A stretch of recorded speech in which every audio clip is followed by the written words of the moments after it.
E aí, pessoal, mais um podcast aqui para vocês, mais um Tricotando, e hoje é com a delegada que para mim é referência, que eu já acompanho nas redes sociais, a doutora Ana Vitória, do Ceará, Isso. é isso mesmo? PCDF, PC. nasci na. é, Passei na PCDF, passei na PC Ceará, estou hoje na PC Ceará, mas nasci em João Pessoa, onde a gente está Pronto! gravando aqui. Olha aí, então ela tá na sua terra natal aqui, tá Na, matando a na saudade, porque terra nós, natal. nós estamos no Congresso de Mulheres na Polícia. Ela vai palestrar aqui, vai passar seu conhecimento para todo o público, que eu estou muito feliz que tem bastante gente Isso. aqui, e o espaço de mulheres. Assim como é o Tricô.40, também uma comunidade que nós estamos formando aqui de mulheres para incentivar outras, para falar das nossas experiências. Muito obrigada por você ter aceitado conversar comigo aqui, passar um pouco da sua vivência policial para nós. E eu quero deixar esse espaço para você se apresentar aí para o nosso público. Primeiro, quero cumprimentar todo mundo, quero te agradecer, te parabenizar. Esse espaço é muito válido. A gente estava aqui nos bastidores comentando que eu amei o nome, né? Esse tricô misturado com a questão policial. Então, a gente coloca o nosso toque feminino, as mulheres ocupando o espaço e precisamos sim comentar, conversar, encontrar soluções conjuntas e nos fortalecer, né? Essa palavrinha fortalecer é uma pauta daqui do Tricô, porque nós mulheres não precisamos ficar com essa competição, com esse julgamento, que às vezes a gente sabe que Hum, acontece, né? Então, esse é um lugar que tem uma mulher aqui estendendo a mão para isso. outra, e nessa rede a gente vai expandindo o nosso conhecimento. E eu quero saber agora profissionalmente, quem é a doutora no dia a dia, onde ela atua, como é a sua atividade? Atualmente eu estou no núcleo de homicídios de Aquiraz, é uma cidade do Ceará, tipo uma cidade de satélite Aham. de Fortaleza. Desde que eu entrei na polícia, eu gostei mais desse lado operacional, especializado. Passei praticamente todo o meu tempo na polícia, no departamento de homicídios. Depois fui para um grupo especial, mas o lado operacional não era tão investigativo, Uhum. dava um apoio na hora de busca de prisões Uhum. para líderes de organização criminosa com alvos que tinham maior sensibilidade. E agora voltei à investigação do homicídio. Mas, paralelamente, a Ania aqui trabalha na DDM. Também gosto muito dessa vertente de violência doméstica, Uhum. inclusive operacionalizando, né? Eu vejo que a gente precisa da efetividade, de mostrar que não tem essa impunidade. Então, a Uhum. prisão é necessária, operações na área são necessárias, né? Mostrar a presença da polícia.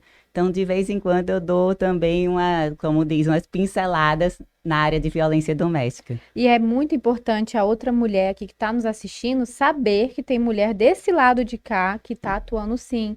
É preciso acreditar nas instituições, né? E a gente que está dentro da polícia sabe o quanto nós trabalhamos ali para isso.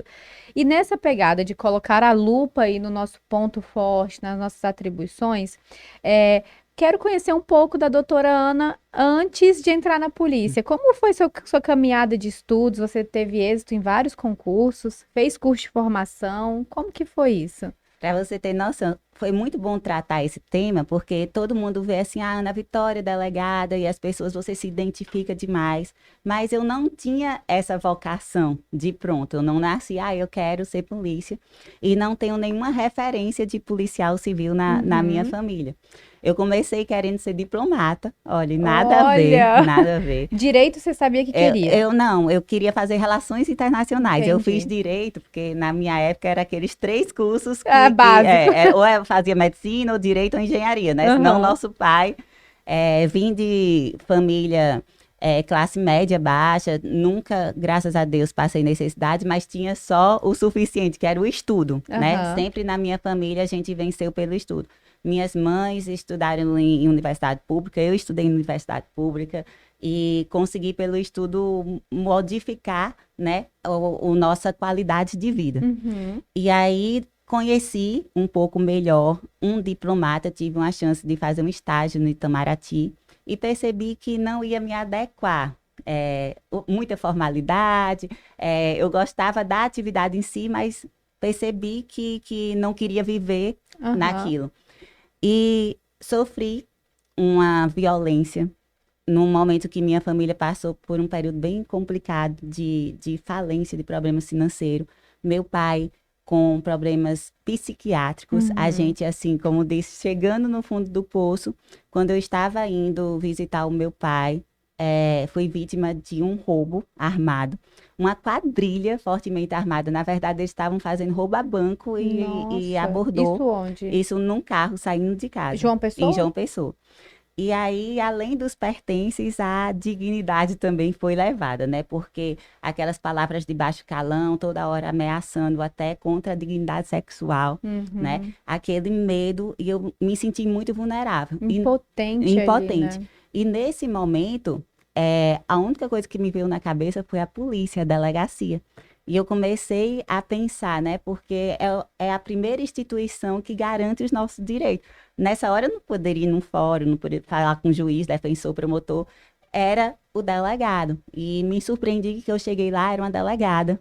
Muito bonita, mantendo a sua forma feminina, que isso às vezes traziam pra gente, se você for pra polícia, você tem que se vestir de tal forma, né? Aqueles paradigmas Sim. machistas e bastante atuante. E ela me tratou como vítima, né? Ela me escutou, ela realizou diligências para buscar os meus pertences. E eu disse, cara, é isso que eu quero. E aí, A importância de um papel bem feito ali no contato com o público, Isso. né? E trazendo esse contexto que você trouxe hoje, você é delegada, trabalha direto com isso, e eu queria saber a importância, para você comentar aí pra gente, a importância da polícia e desse olhar humanizado. é muito importante saber, porque na polícia é igual ao hospital. Em regra, chega pessoas com problemas, né? E você tem que ter a sensibilidade de recebê-las. A gente sabe que nossa profissão é altamente estressante, né? Infelizmente, cada vez mais casos de policiais acometidos aí, né? De doenças psicológicas pela pressão. Mas é importante saber que nós somos servidores públicos, né? Que quem paga o nosso salário é o público. Então, eu tenho muito esse cuidado de escutar, de buscar, porque só a preocupação, mostrar que aquele caso, aquele problema vai ser dado uma atenção, a vítima ela já sai satisfeita, né? Então, assim, como eu entrei na polícia admirando isso, eu busco manter. E eu vou até falar um caso no departamento de homicídios que me tocou muito quanto à questão da polícia como um todo. E essa diferença da formalidade de outras instituições. Uma das vítimas de homicídio era uma pessoa bem humilde, inclusive com problemas psicológicos, e a mãe dele morava numa invasão. Então, ela chegou na delegacia, literalmente, com a saia de saco costurado, sabe? Uma pessoa bem humilde, fazia um tempo que não tem aquele asseio necessário, né? Estava bastante desesperada e ela pediu para falar com alguém. E aí eu atendi ela, não me identifiquei de pronto como delegada, estava lá atendendo ela. Aí ela disse, depois ela ficou sabendo que estava falando com a delegada e estava todos os meus policiais e eu nunca pensei que eu ia ser ouvida, sabe? E ela narrou tudo o que aconteceu com o filho dela, a motivação. Foi uma testemunha-chave. Eu consegui fazer uma prisão em flagrante no dia. E eu consegui dar a ela o direito que ela tanto pedia, porque o corpo, ele tinha sido enterrado em um lugar não sabido. E ela me pediu o direito de enterrar o filho dela. E depois ela voltou lá, muito emocionada. E falou assim, o meu filho foi, mas eu pedi a Deus o direito e vocês me concederam. E ela falou, e o que mais foi gratificante para mim foi ser atendida. Então, assim, isso é recompensante, né, do nosso trabalho. Sim, esse contato com o público, né? E você atender a demanda, ter esse olhar cuidadoso com o próximo, que nós estamos ali para servir, né? O nosso papel ali é exercer com qualidade, porque influenciamos outras pessoas também, né? E esse seu olhar bem humanizado, que é perceptível, o seu cuidado com o próximo, ele vai para outras áreas além do homicídio, como você me falou. Como é a sua atuação aí nesse âmbito da violência doméstica também? Para ter noção, assim, a gente tá falando também com muitas mulheres que querem ser policiais e tudo, é um fato interessante. Quando eu entrei na polícia, eu já entrei de cara dizendo que eu queria ou drogas, investigação de drogas, ou homicídio, ou crime organizado. Eu queria, Engraçado, né? Você entra na polícia assim, olha, eu entro É. na polícia, eu quero drogas, homicídio. Eu queria ser da especializada. Aham, É tanto que a gente estava comentando, o complexo de especializado do DF é conhecido como Dubai, né? aham. Eu passava por lá e dizia que é aqui que eu vou ficar, sabe? Bem como no Ceará foi a mesma coisa. Uhum, E olhavam para mim, tem ainda esse machismo, a gente sabe que tem uhum, um machismo institucional, uhum. e falavam, primeiro que tá sonhando demais, você vai passar um bom tempo no interior, para chegar numa especializada é um caminho muito árduo, né? Uhum. Mas eu dizia, não, eu quero enfrentar o caminho, eu quero aprender, mas eu quero chegar lá. E aí diziam, no máximo, você vai para uma DDM, que é mais fácil, porque eu era mulher, né? Uhum. Entrei muito nova na polícia, 24 anos, aquela questão que foge todo a personalidade do que se Sim. esperam. E eu disse, não, mas eu quero. Então eu entrei com aquele negócio, não gosto de DDM, não gosto da questão, porque tinha esse preconceito, né? Uhum.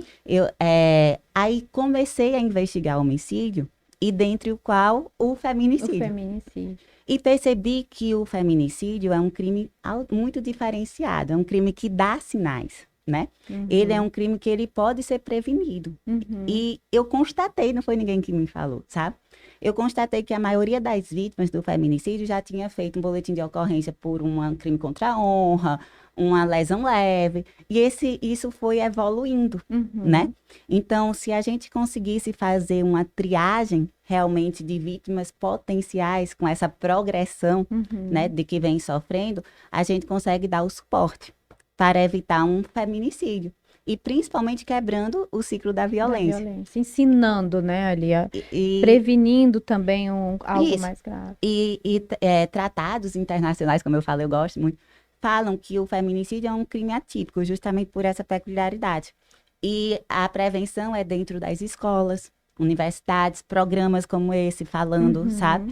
Uhum. Instruindo, e bem como dando um olhar diferenciado às infrações de menor potencial ofensivo. Uhum. E aí levantei essa bandeira com esse projeto de, inclusive, a criação de uma delegacia para o feminicídio, né, que já tem em alguns estados Uhum. e que precisa, porque não é só o combate pós-crime, é um crime que você precisa quebrar aquele ciclo da violência, e tem que ter uma conversa com defensoria, com todo o poder público para dar Uhum. aquele suporte à Precisa ser mulher. interdisciplinar, Isso, né? interdisciplinar. Porque a gente percebe, eu como atuo aí no plantão da É. Delegacia da Mulher, nós percebemos que às vezes ela sai de um agressor, mas ela vai Não é se relacionar com o pro- outro.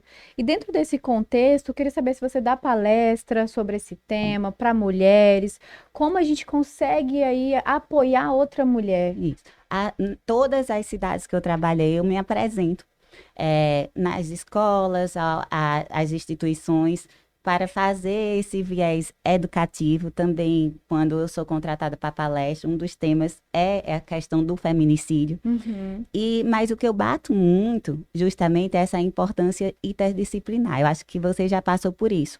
A mulher chega num plantão, né, uhum, altas horas da noite, de família de outro estado ou de outra uhum. cidade, sem autonomia financeira, com Sim. uma criança pequena. E aí a gente faz o flagrante, ou ela apenas faz o boletim de ocorrência com a pedido de medida cautelar, e me pergunta para onde eu vou, né? E você fica com as mãos atadas, porque a gente sabe a dificuldade que é a questão do abrigo, né? Existem Sim. algumas regras a cumprir, nem sempre pode Uhum, levar a família, né? uhum. E a gente vê, eu vou ter que mandar essa mulher de volta para o agressor, não tenho. Então, assim, eu preciso de uma estrutura complexa, onde eu tenha, no momento, um viés de ligar para uma instituição adequada e que dê o suporte que essa mulher Sim, precisa, sim, né? com certeza. Você falou também dessa questão das escolas, né? Essa participação com o nosso futuro ali, Isso. que são as crianças. Como você vê, ou como é você chegar ali e receber aquele acolhimento das crianças? Não, é marcante, principalmente aquela admiração e dizer, olha, eu quero ser polícia, né? Isso mexe com a gente. Então, mostrando o outro lado, né? Que a polícia ela não é só repressora. Uhum, É importantíssimo esse papel. uhum, Em muitas das nossas atividades não tem como ir com humanidade, né? A gente tem que respeitar os direitos, mas tem que ter o uso legítimo da força. Então, tem o nosso lado repressivo, mas tem o lado comunitário que também deve ser valorizado. E esse lado preventivo. Então, eu mostro, a polícia age quando deve agir contra quem infringiu a lei. E, claro, depois de preso, tem que respeitar os direitos do infrator, né? Pensando na ressocialização. Mas o lado de mostrar a gente não é o mal, né? Porque a gente sabe que, infelizmente, em comunidades mais pobres, o crime ele é idolatrado, é uma forma de progressão de vida, né? Ver aquele traficante com mulheres bonitas, carro do ano e tal, tênis bom. É admirado, né? E aí mostrar isso e também pedir para as crianças, os adolescentes, ensinar em casa. Dizer à mãe deles, por exemplo, olhe, não pode, mãe, você tem que ir numa delegacia, você tem tal direito, né? E isso é importantíssimo. Eu também estava com uma palestra recente sobre o assédio sexual. Sim. E para cada público a gente fala de uma forma. Para crianças, assim, de tenra idade, assim, 5 anos, eu falava, olha, o corpo, não pode pegar no corpo sem sua autorização. Então, não deixa pegar aqui sem você deixar.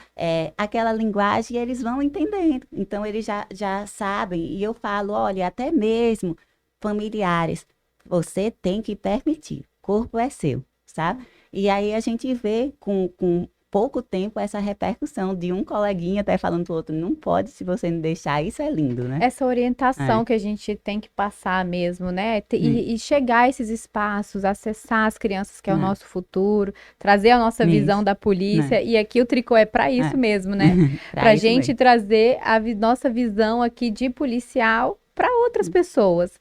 E nesse contexto aí, eu queria saber como você planejou esses seus estudos, você está se capacitando cada vez mais, como que é suas palestras também, porque eu vi recente que teve o 18 de maio, né, que é o combate aí ao abuso infantil, como a gente também pode orientar outras mulheres, ainda que não seja do meio policial, mas para estar buscando conhecimento? Nas suas redes sociais ou em outro local que você tenha. Eu tenho um Instagram, que é Delegada Victória, Victória com C. Inclusive, quem não seguir, sigam. E esse Instagram, ele começou com algo bem distante de estudo. Foi, na verdade, o seguinte. Quando eu fui fazer o concurso para a polícia, sofri aquelas piadas machistas. Ah, mas você é tão bonita, vai ser delegada, né? Você não tem jeito de delegado, como se tivesse jeito, né? E, você vai ter que mudar, sabe? E eu disse, pessoal, inteligência não tem nada a ver com cuidado próprio. Com você ter uma família, com você ser mãe, amiga, gostar de ir para uma academia, não tem nada a ver. A gente mostra a nossa inteligência, nosso conhecimento pelo resultado. Então, algo que eu bati muito é que as críticas venham em relação aos meus resultados, certo? Não se eu sou mulher, se eu sou branca, se eu sou negra, qual é a minha religião. Isso não deve ser medido em qualquer instituição, entendeu? A competência de sentar na cadeira seja pelos resultados que você oferece. E eu disse, eu não preciso mudar o meu jeito de ser. Eu gosto de me cuidar, eu gosto de manter minha forma feminina, e isso não tem nada a ver com a competência e o resultado que eu vou dar na polícia. E aí, o Instagram foi justamente para isso, para mostrar às mulheres, às futuras policiais, como você aí, linda, com o marido, com a família, né? Que, inclusive, nossos maridos estão aqui nos bastidores. Aqui nos bastidores. Que é possível, né? Que é possível você ter o profissional e o pessoal, né? E aí, comecei a mostrar dessa forma. Mas eu sempre fui professora, fui monitora a minha vida toda, professora. E aí começaram a me perguntar sobre métodos de estudo. E como tudo na vida, você vai concordar comigo, não é a quantidade, é a qualidade, né? E eu queria demonstrar isso. O que importa é você ter uma técnica de estudo, né? Você ter uma orientação. Porque quando a gente entra nesse mundo do concurso, você sabe, a gente entra perdido, cada um diz uma coisa, se for, vai comprar o livro X, o PDF tal, a aula tal, e não evolui, né? Então, eu antes, quando eu decidi entrar no concurso, minha primeira prova eu disse, eu só não comi capim porque não achei. Foi horrível, foi horrível. Porque é um mundo novo, é um estudo Aham. diferente, né? É. E aí, antes de começar a estudar, eu fui estudar como estudar. Eu sempre fui muito racional. E Uhum. existem técnicas que potencializam o aprendizado, técnicas que são de conhecimento da gente, sendo que não sabe aplicar, organizar. Por exemplo, a importância de fazer revisão, de resolver questões, de um material adequado. Uhum. Você não vai gastar o seu tempo, por exemplo, lendo um manual de 3 volumes. Não tem como, senão Uhum. você se prejudica no outro, né? Então, através dessas técnicas, eu criei um método que eu apliquei em mim. E aquela pessoa que quase comeu capim, aprovou em todos os concursos que eu queria. Eu parei de fazer concurso porque eu cheguei onde eu queria, Que né? legal. E hoje eu passo realmente esse método e o método é o método Águia, porque não é só Aham. de estudar, porque o estudo, ele não é só sentar a bunda da cadeira, ler. Não, você precisa estar com um bom psicológico, você precisa acreditar em si. A pressão que a gente sofre fazendo provas é Sim, gritante. sim. E aí eu também vejo esse lado, como disse, a visão sistêmica, sabe? E Então você graças a senta com seus Deus, alunos e isso, analisa essa questão tudo. psicológica? Psicológica, assim, não como profissional, mas Sim, aham. indicação de alguns impeditivos. Se o aluno chega para mim, eu quero fazer uma mentoria para um cargo X, mas na verdade eu queria ser delegado. Mas aí eu faço, e por quê? Não, porque eu não tenho capacidade. Eu digo, peraí. Não É. é assim, então a gente vai conversando, eu indico, olha, se for possível, busca uma terapia, um psicólogo, um Uhum, psiquiatra. uhum. Então, eu ligo o alerta do aluno, Sim, sabe? Você está levando um peso que não precisa, sim. sabe? E a gente sabe mesmo nessa caminhada que a gente Né? carrega alguns pesos, né? Dentro desse contexto, assim, de estudo, eu queria saber o que você acha, ou qual a sua valorização também, para a gente Hum. falar aqui para quem estuda, da importância da atividade física. Porque tem gente que não faz atividade física porque acha que está perdendo Não. tempo para o estudo ainda, né? Tem aquele que estuda mais ou menos e tem aquele que não tem tempo para nada, só pensa em estudo, estudo. Como para você a importância, ou durante seus estudos, como você conciliava também isso para quem está nos assistindo aí, os estudantes de plantão? Eu sou contra qualquer tipo de excesso. Sabe Aham. aquele, eu só vivo para o meu corpo, eu só vivo para estudar. Isso Uhum. já é indícios de algo doentio que você Uhum. precisa tratar, todo o excesso. Uhum. Então, o equilíbrio é a chave do sucesso. E você precisa manter a sua saúde física e mental para alcançar qualquer cadeira que você almeje, qualquer um, tá? Então, você precisa estudar, sim. Você vai fazer abdicações, não tem como fazer, eu vou fazer crossfit, musculação, beach tênis e tal, não. Mas é preciso manter uma rotina regular. Até porque, principalmente polícia, vai ter o teste físico e eu Isso. já vi muita gente passar, né, nas fases mais difíceis, consideradas Uhum. mais difíceis, e aí reprovar por causa de um teste físico, né? Imagina. E também a questão da saúde corporal. A gente vê, não consigo ficar sentado muito tempo, por quê? Uhum. Não trabalha a postura, doenças, gente que adoece demais. Então eu fico, gente, vocês vão entrar numa guerra. Hoje, um dia que você perde doente, você fica para trás. A gente está numa guerra, é uma competição. Você Uhum. precisa buscar o seu melhor. Então, cuidar do seu corpo faz parte do resultado, né? Sim, importantíssimo. Você também falou de uma questão dessa parte da feminilidade, Ah, né, do nosso lado feminino, e de muitas vezes associarem isso a uma ausência de competência, isso. porque infelizmente acontece. No seu plantão, ou quando você Hum. esteve no plantão, ou à frente de alguma delegacia, você sentiu assim que o público externo, ou algum advogado, ou alguma situação ali que desmereceu você enquanto profissional?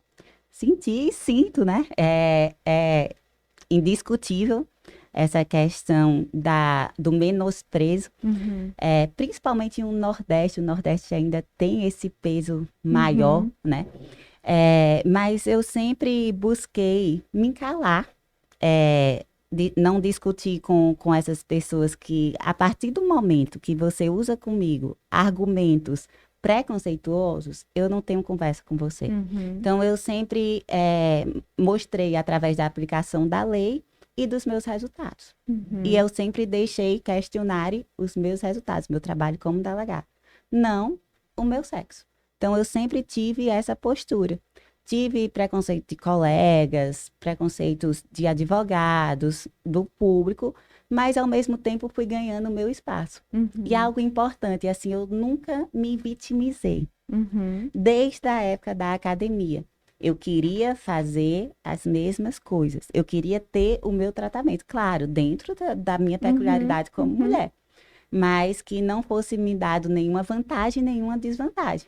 Mas que respeite. Isso, eu queria ser respeitada e que eu passasse ou não, ocupasse ou não tal lugar, numa competição justa de competência. Entendeu? Não porque o outro é homem, ou porque eu sou mulher, ou porque eu sou filha de alguém, ou não sou. Eu sempre preguei muito isso. Eu quero chegar na cadeira por mérito meu, quando eu me fizer merecedora. Sim. E você falando aqui fica uma reflexão, né? A competência, o nosso autoconhecimento, a nossa forma também de lidar e se empoderar ali, cala muitas discussões, Isso. né? Eu acho que esse é um ponto-chave, porque é nítido a sua competência, a sua firmeza, né, de posicionamento, e isso é algo que não tem o que se discutir, né?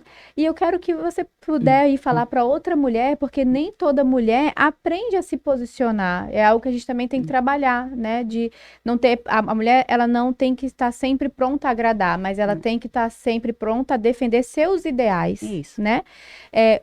O que você diria aí para outra mulher, não só do ramo de concurso, mas para uma mulher aí, uma dona de casa que está nos assistindo, alguém que sempre sonhou e às vezes deixou esse sonho para trás para cuidar de outras áreas, como ela ter essa firmeza que você tem, essa competência, essa postura aí que você mostrou pra gente ao longo do podcast? É uma coisa que a gente tava falando, redes sociais, né? E hoje é importante muito o que você aparenta, né? Então, assim, eu tenho medos, dói algumas posturas, principalmente quando é dentro da nossa própria instituição, é que dói, né? Mas eu não posso demonstrar a fragilidade. Eu aprendi isso, que quando você demonstra a fragilidade, pessoas de um caráter duvidoso vão se aproveitar dessa fragilidade. Então, o que eu defendo é, faça a sua escolha, sabe? Se seu sonho é ser dona de casa, que é um trabalho árduo, só essa questão de se dedicar à família, ótimo, é sua escolha, lute por ela e se mantenha assim, independente de qualquer... Se sua escolha não é fazer essa jornada dupla, ótimo, vá atrás. Eu quero que você tenha a sua escolha e nunca seja definida por qualquer outro elemento que não seja a sua competência, o seu conhecimento para chegar nessa sua escolha, sabe? Então, essa é o que eu mais defendo. E manter a postura. Se eu sei onde eu quero chegar, é muito difícil derrubar alguém que sabe onde quer chegar, né? Determinado ali. Então, assim, muitas vezes eu engoli o choro, né? Via questões injustas, mas o quê? Eu preciso lembrar onde eu quero chegar. E o caminho não é fácil. Então, é bom a gente falar, tanto para policiais como pessoas que não são da polícia, que o caminho não é fácil, né? A gente às vezes vê o glamour, mas todas as pessoas que estão em destaque sofrem pedradas, é difícil chegar, já fomos reprovadas, já desacreditadas, né? Doeu, mas eu disse, chora entre quatro paredes, né? Fala só os esposos, a família, amigos de que a gente conta nas mãos, mas na hora de aparentar, é firmeza. Eu sei onde eu quero chegar, eu sei minha competência. E não é o seu comentário arcaico que vai me derrubar. Então, sempre me mantive dessa forma, sabe? Importante, importantíssimo que você falou, e tenho certeza que aí para alguma mulher vai ser um reforço, né, na sua identidade ou de reflexão, para verificar ali o que ela realmente quer ou se ela está só reproduzindo o que impuseram para ela, né? E agora, nesse nosso caminhar aí para o final do podcast, eu quero deixar o espaço para você falar da sua mentoria, que é a mentoria Águia, né? Isso, para agora a gente resgatar essa mulher que queira estudar, que queira a sua independência, porque eu acho que pelo estudo, né, a gente gera uma independência para a mulher. Como que é a sua mentoria? Convida as pessoas, esse espaço é todo seu. Então, a mentoria foi feita para pessoas comuns. Justamente assim, não para aqueles gênios. Ah, quem passa em concurso é o diferencial, é o acima da média. Eu era da turma do fundão, sabe? Gostava de sair, de conversar, de ter amigos. E aprendi que a questão é estratégia. Na polícia é reforçado isso, a importância da estratégia para tudo, e no estudo foi o meu diferencial. Então, justamente eu quis trazer um material com estratégia. Além de fornecer a mentoria, eu forneço o material de todas as disciplinas, feito por mim. Um material que não é aquele material cansativo, 100, 200 páginas. Às vezes a gente lê 3 páginas do material, o importante está num parágrafo. Então, eu sei a importância do tempo. Eu sei que hoje é exceção você ter o dia todo para se dedicar. E mesmo que você tenha, você não consegue estudar o dia todo, né? E aí, baseado nisso, na racionalidade, eu trouxe métodos científicos, como a questão da curva do esquecimento, a questão da periodicidade do estudo das matérias, técnicas que são comprovadas, não subjetivas, não foi o que e adaptei esse mundo do concurso. E como disse, a maior prova foi eu mesma. Sim, né? E aí reforça que você passou. Hoje você é delegada no Ceará, mas passou no DF. Isso. E venho galgando o espaço, né? Todos continuam aplicando o método, sabe? A gente tem que estudar diariamente. Então, eu convido você a conhecer. E, além do mais, é personalizado, realmente. Eu tenho um encontro, videoconferência, escuto, a gente conversa sempre pelo WhatsApp. E esse pegar na mão é importante, sabe? Eu vejo que tem pessoas que só precisam ter continua para chegar, sabe? Porque nem todo mundo tem uma rede de apoio, né? E aí, às vezes, ele tá lutando ali contra diversas situações que nós temos, assim, sociais, até familiares, porque nós temos famílias disfuncionais. E ter uma mentora que pega na mão e segue, né? É muito importante. E mostrar essa proximidade, né? Às vezes a gente coloca num pedestal, antes de ser agente, por exemplo, os agentes, um dia. Mas quando você conhece e vê que é uma pessoa comum, que passou por problemas, por descrença própria, mas que conseguiu, então é isso que eu quero mostrar. A gente que chegou foi você aí, né, que não desistiu, apenas isso. E é isso que a gente tem que levar. Queremos do lado de cá pessoas esforçadas, que estudam e principalmente que querem viver a função policial, né? Servir ao público. E o que ficou para mim aqui de muito importante nesse podcast é a palavra humanizar, né? Se quiser falar e o que ficou para você, como foi essa experiência do podcast, de conversarmos, ou quiser agregar mais aí, fique à vontade. Justamente a palavra humanizar e somar. Temos essa cultura individualista que só nos derruba. Quando um muro ele é formado, ele é muito mais difícil de derrubar do que um conjunto de tijolos separados. Sabe? Então, independente de qual carreira você almeja, qual polícia você quer, se é civil, militar, penal, vamos unir forças. Principalmente nós mulheres que passamos por problemas peculiares. Sim. E hoje nós temos que demonstrar justamente isso, a cara real da escolha. Se você é uma mulher que não quer ter família, ok, eu te apoio. Qual sua opção sexual, eu te apoio. O importante é que ninguém tire o teu lugar por essas características. Então, assim, a palavra-chave é humanizar. E essa rede de apoio que está sendo fortalecida aqui nesse podcast. E, mais uma vez, eu te parabenizo pela atitude. Obrigada, eu agradeço demais. Quero reforçar, o Instagram é delegada Victória, porque eu vi que tem um C, né? C. Isso só para o pessoal não pesquisar e não achar. É delegada Victória, e lá tem um método, conheça mais, ela divulga muitas coisas do dia a dia, assim. Esse olhar humanizado, desse lado de cá, tem profissionais que lutaram, estudaram, de fato passaram, mas não foi fácil a caminhada, né? E teremos aqui a doutora Victória como mentora de quem quiser, e eu faço questão de reforçar, porque é importante esse olhar cuidadoso e humanizado. Não é só mais uma mentoria, é um olhar de fato amoroso ali pelo próximo. Muito obrigada pelo espaço, por você estar aqui batendo um papo comigo. E que tenhamos mais oportunidades. Com certeza.